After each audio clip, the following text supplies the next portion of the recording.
readers, welcome back to Reads with Room B with me, Room B. I'm really sorry that there haven't been any new posts and that the channel has been kind of left for the last 2 weeks.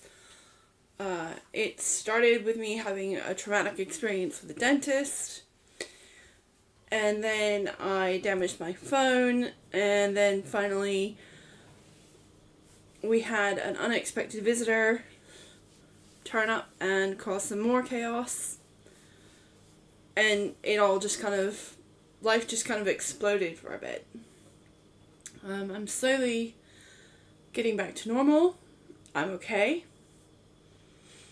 but anxiety was way, way high. I couldn't focus. I didn't have any energy for anything. But yeah,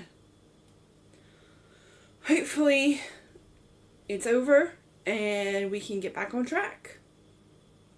Today I will be doing chapter 17, which I think is the final chapter of Gumshoes, the case of Madison's father. So yes, take a deep breath, get comfortable, and let's read. Chapter 17, The Final Showdown. Lulabelle's house was as close to being a trailer as one could get without lifting it onto wheels. Painted with nothing but a layer of primer, the home was the antithesis of her chipper personality. In fact, it was easy to see why. She spent the majority of her time at the office, living in squalor of her disgusting hovel for 1 second longer than needed could make somebody descend into madness or die of tetanus.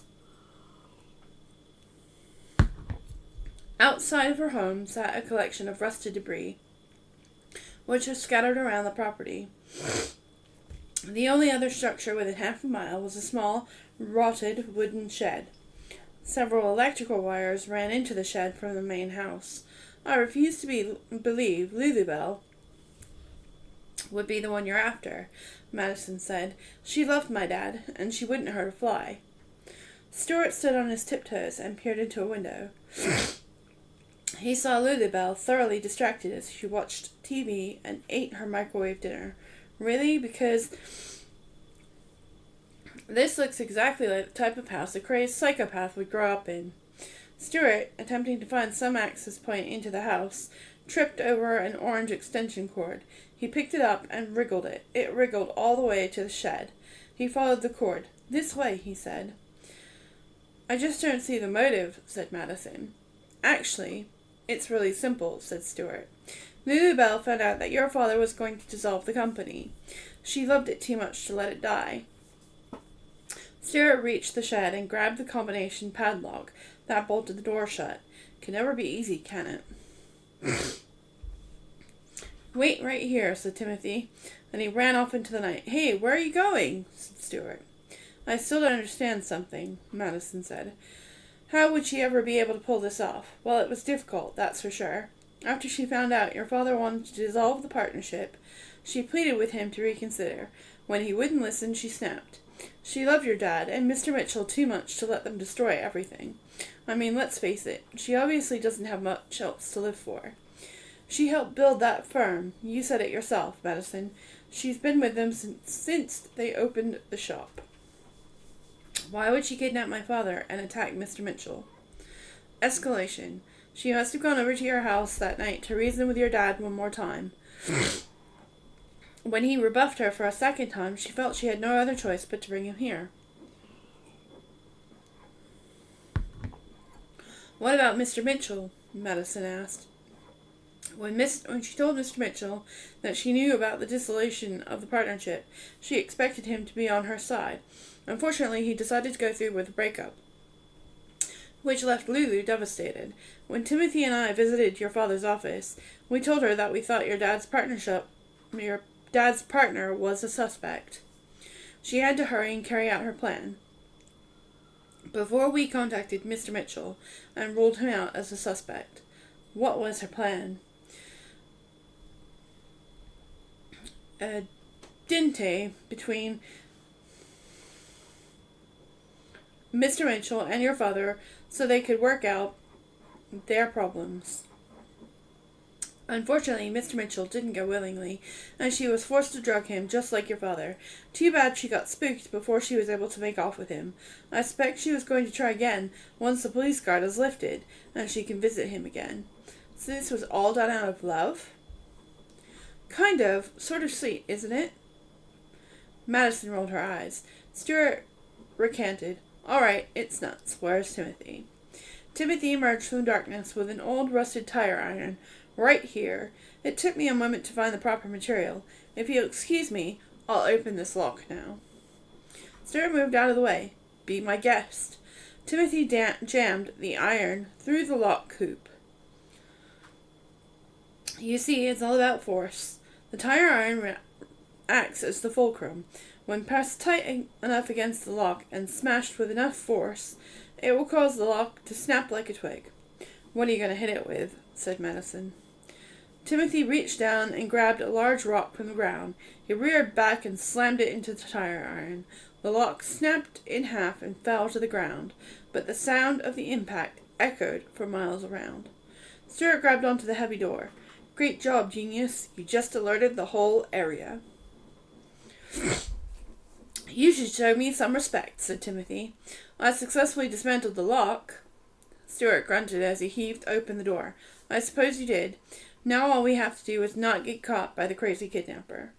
Once open, Madison ran forward and flipped on the light. She looked inside and had tears in her eyes. Dad! Madison saw her father. While tied to a metal chair, and was very much alive, she ran to him and wrapped her arms around his dislocated shoulder and hugged him tight. Madison! My God, it's so good to see you. How did you find me? Though his smile revealed blood-soaked teeth, and he could barely open his welted, beaten eyes. His delight was obvious. He tried to hug her back, but the rope around him prevented it. Nice to meet you, sir, said Stuart, after a few seconds. Let me get you out of those ropes so you can properly hug your daughter. Stuart grabbed a hunting knife from the counter and kneeled behind Madison's father. He sliced through the ropes, and Mr. Albert sprung free, grasping his daughter tight. Timothy cleared his throat, embarrassed to ruin the moment. I apologize to be a bother, but it would be best if we escaped before the psychopath returned. Mr. Alberts squeezed his daughter one more time before releasing her. You're right. She promised to finish the job once her stories were over. He tried to stand, but his atrophied limbs collapsed underneath him. Stuart caught him under his left arm before he fell to the floor. Madison grabbed his other arm. Timothy, you make sure the coast is clear. Timothy peeked out into the night. Coast is not clear. As Madison positioned herself under her father's arms, Lulubelle threw Timothy down, sauntering into the shed and brandishing a butcher's knife. The smile that had been so prevalent on her face was now replaced with a grotesque scowl. Well, well, well. I thought the cavalry would be a little bigger, maybe with a gun or two. We're not scared of you, Madison shouted defiantly. Timothy disagreed fervently. Yes, we are, Madison. She has a knife. She's a coward, Madison said. Drugging and kidnapping people. Lulubelle held out the knife towards Madison's heart. Do you know what I've done to keep that firm afloat? How many phone calls I've answered and arguments I've settled? I've done everything for them. And it was all worth it, because I was in for something bigger than myself. I thought we were a family, but we weren't a family. Families don't break up. Now look at me. 10 years of my life down the drain, all because those two couldn't work out their problems. They were going to take everything from me. Mr. Alberts looked up. I'm sorry you feel that way, but partnerships do dissolve. It doesn't mean you weren't important, or that we didn't love you. Love? What do you know about love? Stuart struggled to hold Madison's father upright. How about you don't argue with a crazy lady holding a kitchen knife? Good idea. What do you want, Belle? It's too late for that. You've ruined everything, she said. You've ruined everything, and now it's time for you to die. If Peter can't have you, then nobody can. Belle threw Madison out of the way and lunged, but before Belle could plunge the dagger into Madison's father, Josiah ran through the door. "Freeze, Belle! Drop the knife and put your hands over your head." Belle knew she'd been licked. She dropped the knife and raised her arms to the ceiling. I just wanted to help," she said. Stuart leaned against the shed door next to his father. They watched Belle lower her head into the back of a squad car. "I was doing it out of love. Love!" she shouted as an officer closed the door behind her. "I must say, I'm mighty impressed," Josiah said. "Me," said Stuart. "What about you, coming through in the clutch? How did you do it?"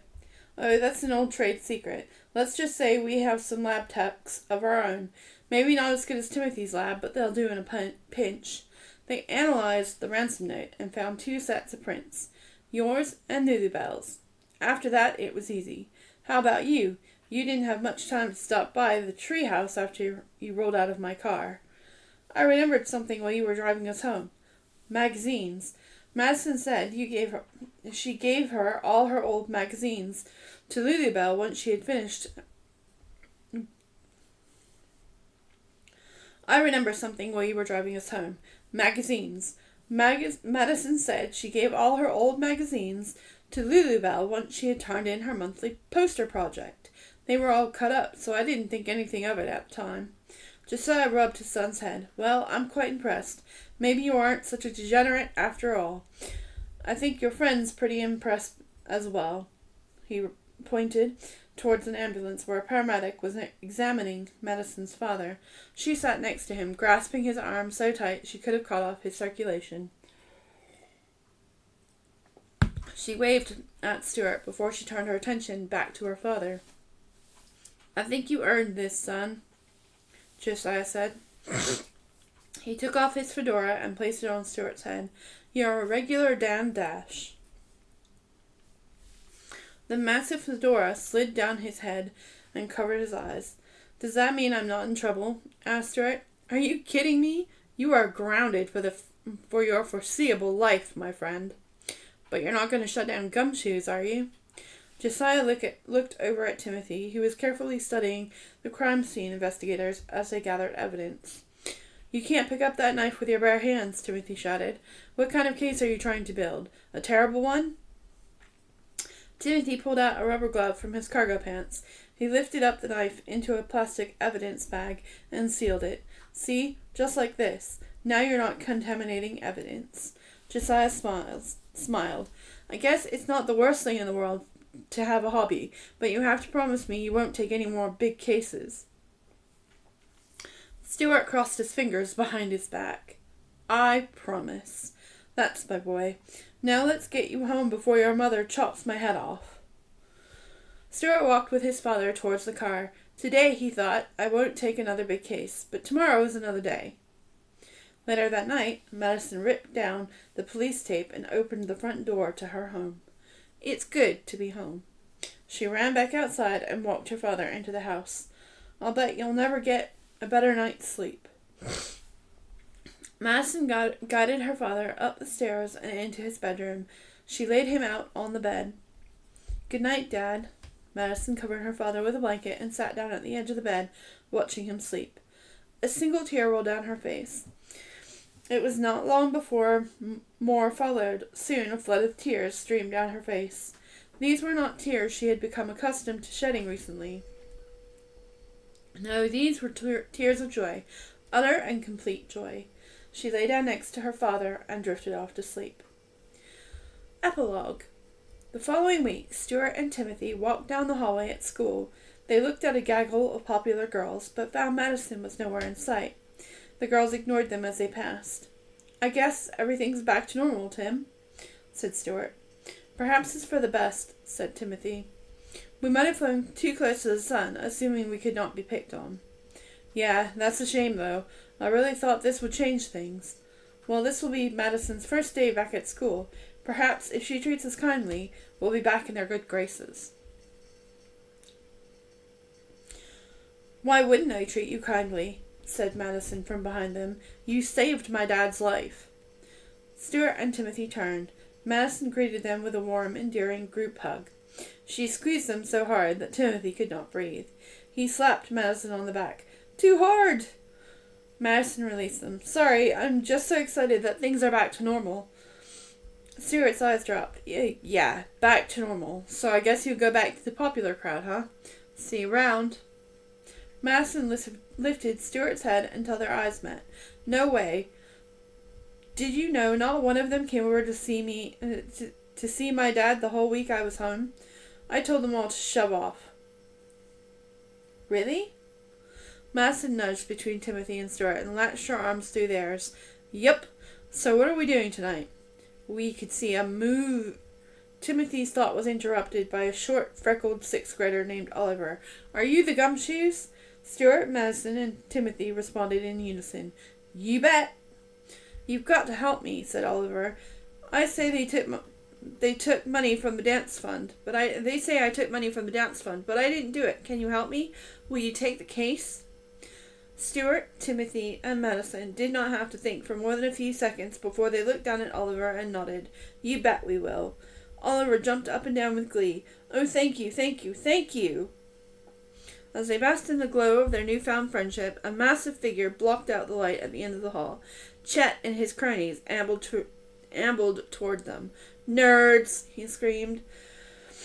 I heard Madison's no longer the it girl. Y'all have no protection. You are so dead. Uh-oh, said Stuart. We should run. And with that, the Gumshoes and Oliver took off down the hall, with Chet and his cronies close on their heels.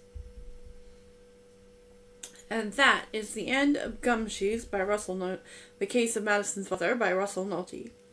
I hope you have enjoyed this read, and will join me for others. Thank you very much. Take care, readers. Stay awesome. Like and subscribe. Bye for now.